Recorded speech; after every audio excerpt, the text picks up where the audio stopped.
How to create Facebook page. Hello everybody, welcome back to the channel.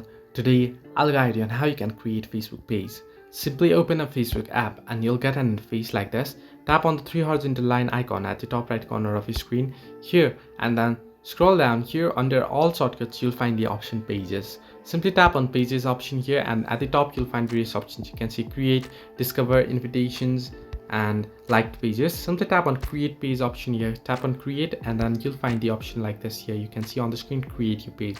Tap on get started here and type in your page name. Now I'll just type in random name here, and once you type in your name, simply tap on next and then select the category. Now if you want, you can search in for a particular category. You can search. Now since I wrote mission, I'll just type in sports person here, and then simply tap on create once you choose your category, and your page will be created. So this way you can easily create page on Facebook. Now simply type in your general for your Facebook page here, your bio, your contacts, websites, locations. You can add in necessary details here and simply tap on next, and again you'll find other. You can add your profile pictures. Simply follow through all the necessary steps and guides here, and then you'll be able to create your Facebook page. So this way you can create Facebook page. Hope this helped you. Do like and subscribe, and do not forget to leave a comment down below if you have any further issues.